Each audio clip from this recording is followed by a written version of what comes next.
Wario Land was a series of games adored by many. The main character got a start in 1994 with Wario Land 1. He will then go on to continue the series on the Game Boy line of systems, with the most recent game being Wario Land Shake It on the Wii. So yeah, it's been pretty depressing being a Wario fan in the past 2 decades. All we ever get now are the WarioWare line of games, but they just don't have that same level of spice to them. That's where Pizza Tower comes in. A 2D platformer that was in development for the past few years, and greatly hyped up as it has striking resemblance to Wario Land. It carries the same wackiness and charm as Wario portrayed all those years ago. Will this game live up to its inspiration and be a faithful spiritual successor? Let's find out. Did you say sheesh? So we begin our adventure by roaming through the castle, and we use these oversized doors to enter levels. First off, the tutorial. What the hell is that? Here, you'll learn the basic movements of Pepino. It's very simple. Jump, crawl, ground pound, dash, grab. Ew, he kinda looks like a dash jump, wall climb, wall jump, super dash roll, dive, dash turnaround, skirt skirt, super jump, grab, throw up. And at the end of every level, you'll get to meet John the Pillar. Alright, John, give me a kiss. Once you hit John, you'll have to rush back to the entrance before time runs out. Otherwise, you'll have to restart the entire level. This may have happened to me a few times. Upon further exploration, you'll see a couple things in the overworld. This other Italian man named Gustavo, being chased by a rat. This orange propeller man named Mr. Stick, who you have to pay money in order to access the main boss of each world. Now, we enter our first level of the game, John Gutter Hall. Why you look like that emoji? As with most platformers, the first level is pretty straightforward, as it helps you familiarize yourself with the level layouts and your character's control. You'll run into these yellow looking things that are basically Goombas. Oh, kill them! Oh! We also have Fork Guy who will punish you for walking into them. I hate this guy. And also we have... oh my god, is that Donkey Kong? Okay! Each level also hosts 3 of these creepy eyeballs that act as a portal to a secret challenge room. The challenges are pretty easy for the most part. Okay. Stop dying. Once you're at the end, you'll have another reunion with John. Oh my god, I just killed John again. John, please forgive me. From there, it's just racing back to the entrance as fast as possible. Once you reach the exit, you'll receive a grade. Wow, Pepino, very cool. Next, we enter Pizzaface, which I'm assuming is a reference to RuneScape. In this level, we will run into Fork Guy again. I want to kill this Fork, man. Now, if you're familiar with Wario Land, then you know that Wario obtains unique power-ups throughout the game. Pizzaface introduces us to one of the first of many forms that Pepino will be able to adopt. How do I get it? Pick up sword, yeah. How do I do it? Oh, shit! We have now become Knight Pepino. Oh, he's thick. This armor ability allows Pepino to wield a sword while also being able to slide down and slice through foes. The rest of the level is you playing around with your newfound ability, but it's nothing compared to what we'll be getting later on in the game. Now we kill John again and make our hike back. Oh no, John! The route wasn't as obvious as the previous level, but still nothing to sweat about. I accidentally went to a challenge room and became Ball Pepino for a second. Nice cock. It became a bit of a butt clencher in the end, added a little short on time, but we got the job done. Oh, Pepino! Oh! Not even close, honestly. Fortunately, we've been able to collect enough money to tackle on the first main boss of the game, Peppermint. Ew. Despite being only the first boss, Peppermint proves to be quite the challenge for a young Pepino. He will start off with doing some simple charges, and throughout the fight, it is our objective to strike when he's most vulnerable. 10 frickin' times. As the fight progresses, he will throw in some surprise attacks, such as, what is going on in the corner over there? Okay. Once low enough, he will start to ricochet around the arena to make his movement more unpredictable. But luckily, I'm a god gamer. Let's try that again. Oh, kill him! And kill him I did. Or, so I thought. That's right, every single boss in this game has a second phase. The second phase honestly isn't too bad, it's just more stuff being thrown at you. Once he gets down to his final health, he turns tiny, and then you just gotta punt him.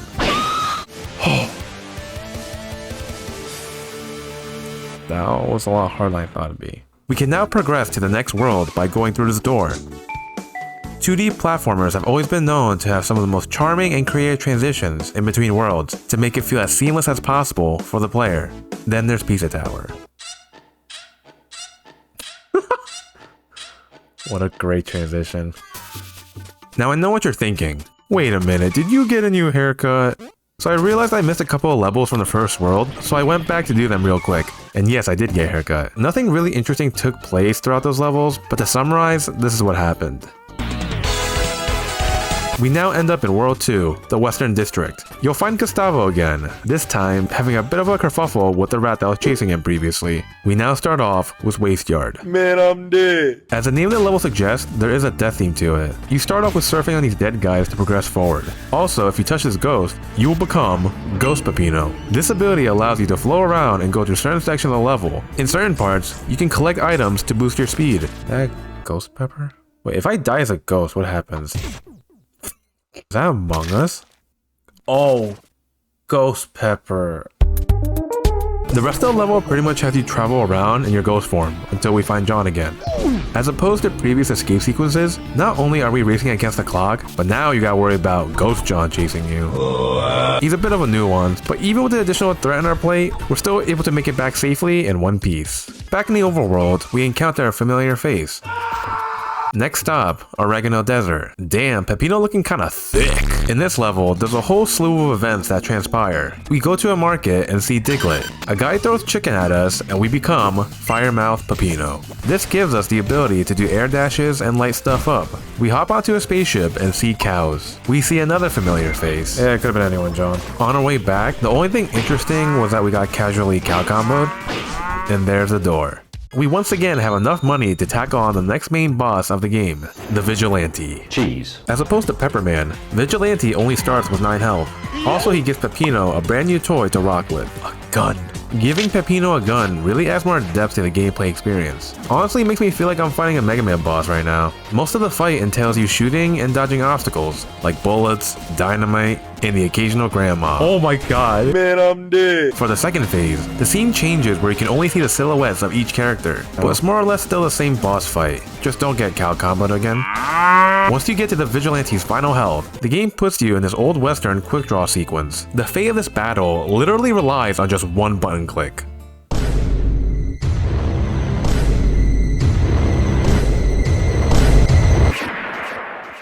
Thank God I'm a god gamer. See? We grab our key and head to the elevator.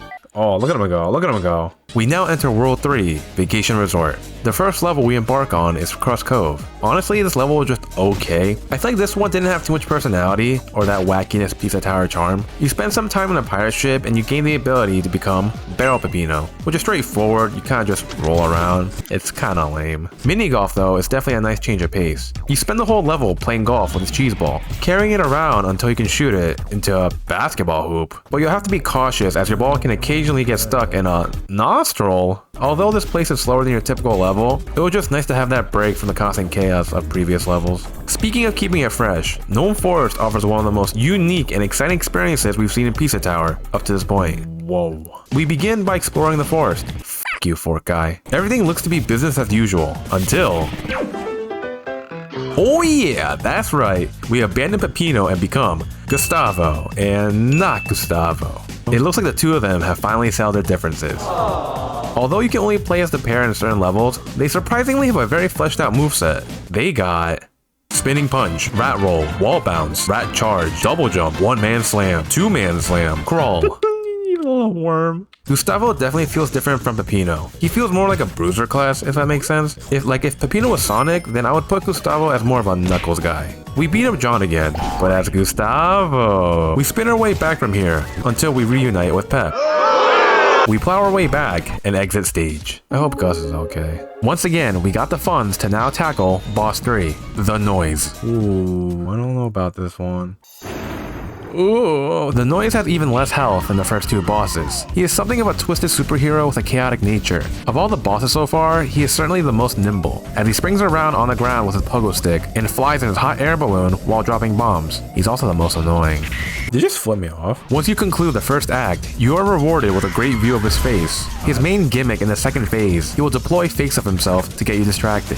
Other than that, his moves are mostly the same. When it comes to the final hit, the two of you will get to know each other a little more, but this time, Pepino's the one that'll be tasting defeat.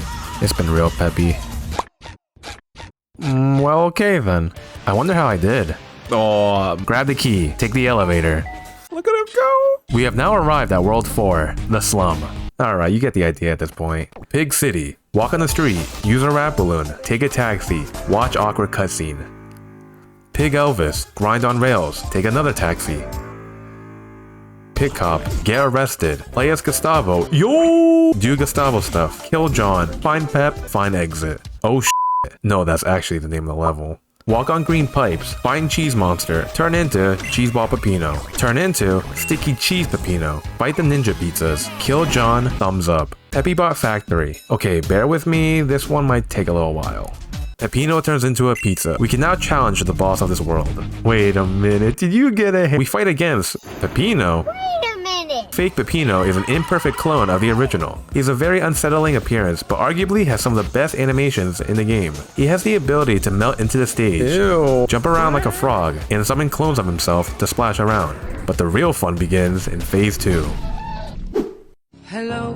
What the f? Luckily, he really isn't all that fast and is easy to escape from. But goddamn did that shit scare me the first time. Okay, key, elevator. The final world, staff only. We have reached the climax of Pizza Tower. There's only one level here that I feel is worth mentioning, and it's called Don't Make a Sound. Aww, the level looks so cute. Oh, oh man, that could have been... God, that scared me. I hate jump scares so much.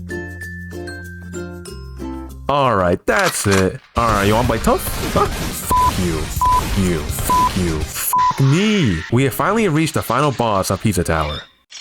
Ew! Pizzaface. I don't really have a joke for this one. The first phase of Pizzaface is him floating around and spitting out some old enemies. Your job is to send them back up so that he becomes stunned. Very reminiscent of Super Mario World. In the next phase, Pizzaface turns into his true form, Pizza Head, who gives you a gun. This is your standard jumping and shooting type of fight. But the real kicker is Phase 3. Pizza Head, this son of a gun, brings back all the previous bosses, but then something happens.